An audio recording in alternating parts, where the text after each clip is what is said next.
पिछले 50 वर्षों में डोनाल्ड ट्रंप पहले अमेरिकी राष्ट्रपति थे जिन्होंने पाकिस्तान को दी जाने वाली आर्थिक मदद को पूरी तरह से रोक दिया था। हाँ, 2017 में ट्रंप ने पाकिस्तान को किसी भी प्रकार की सहायता देने को पूरी तरह से समाप्त कर दिया। वह पहले ऐसे अमेरिकी राष्ट्रपति थे जिन्होंने खुलकर यह स्वीकार किया कि पाकिस्तान एक धोखेबाज देश है जिसने पिछले 4 दशकों से अफगानिस्तान में अमेरिका को फंसा रखा था। पहले सोवियत यूनियन के खिलाफ युद्ध के नाम पर, फिर वॉर ऑन टेरर के नाम पर, और इस दौरान पाकिस्तान ने अमेरिका से करीब 50 अरब डॉलर की राशि हासिल की। इसके अलावा पाकिस्तान ने जो हथियारों की खरीदी की, IMF से जो लोन लिया और वर्ल्ड बैंक से जो पैसे जुटाए, वह अलग हैं। ये सारे तथ्य उस समय के अमेरिकी प्रशासन द्वारा अनदेखे किए गए, जबकि पाकिस्तान ने इन पैसों का इस्तेमाल अपनी सेना को मजबूत करने और भारत के खिलाफ गतिविधियों को बढ़ाने के लिए किया।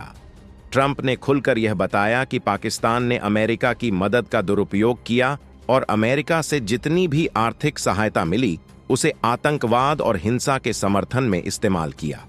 पाकिस्तान ने भारत के खिलाफ जिस तरह से फाइटर जेट्स जैसे F-16 विमानों और अन्य हथियारों की मदद प्राप्त की, वह भी अमेरिकी मदद का एक काला पहलू था।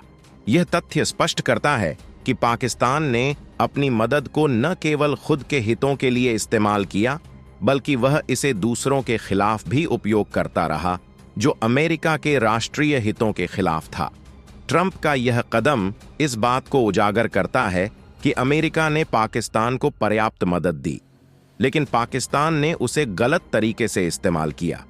यहां तक कि ट्रंप ने पाकिस्तान को लेकर अपनी नीति में कठोरता दिखाई और इसके बाद पाकिस्तान को दी जाने वाली आर्थिक सहायता पर पूरी तरह से रोक लगा दी।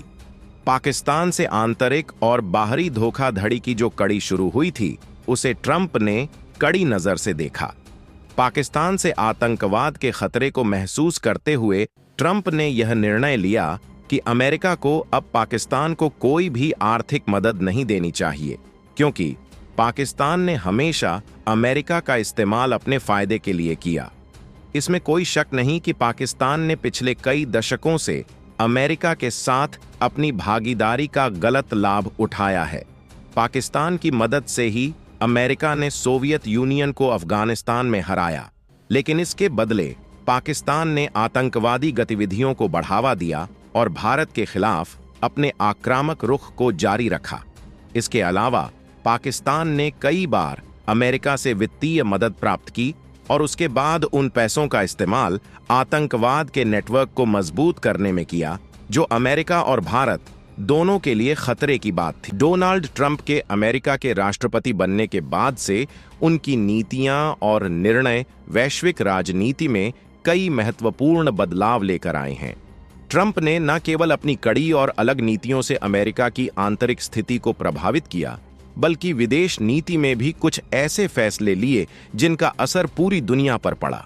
2017 में ट्रंप ने पाकिस्तान को दी जाने वाली आर्थिक मदद को पूरी तरह से रोक दिया था, और यही नहीं, उन्होंने पाकिस्तान की अंतर्राष्ट्रीय भूमिका और उसके द्वारा किए गए धोखेबाजी के मुद्दे को भी खुलेआम उजागर किया।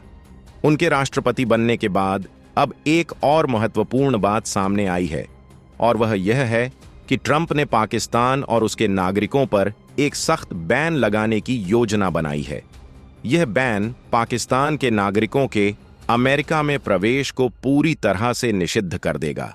इसका मतलब यह है कि पाकिस्तान के किसी भी नागरिक को, चाहे वह किसी भी उद्देश्य से अमेरिका आना चाहे, चाहे वह पर्यटन के लिए हो, व्यापार के लिए हो या काम करने के लिए, उसे अमेरिका में प्रवेश की अनुमति नहीं मिलेगी। यह नीति 21 मार्च 2025 के आसपास लागू हो सकती है, जब एक विशेष कमेटी इस फैसले से संबंधित रिपोर्ट तैयार करके ट्रंप को सौंपेगी और ट्रंप उस पर हस्ताक्षर करेंगे। हालांकि इस कमेटी की जो प्रारंभिक रिपोर्ट लीक हुई है, उससे यह संकेत मिल रहे हैं कि यह बैन पाकिस्तान के नागरिकों को निशाना बनाते हुए अफगानिस्तान और पाकिस्तान से जुड़ी कई समस्याओं को संबोधित करेगा। ट्रंप की टीम का यह कहना है कि पाकिस्तान के नागरिकों का पिछले कुछ वर्षों में विदेशों में व्यवहार ठीक नहीं रहा है। कई देशों में पाकिस्तान के नागरिकों का उद्देश्य काम करना या पर्यटन नहीं है, बल्कि वे वहां भीख मांगने के नेटवर्क चला रहे हैं। पाकिस्तान में खासकर मक्का मदीना जैसे पवित्र स्थलों पर भीख मांगने का एक संगठित रैकेट काम कर रहा है। इस तथ्य से यह सिद्ध होता है कि पाकिस्तान में इस तरह की गतिविधियां इतनी बढ़ चुकी हैं कि पाकिस्तान सरकार खुद स्वीकार कर चुकी है कि उनकी भीख मांगने की इंडस्ट्री की कीमत $40 अरब से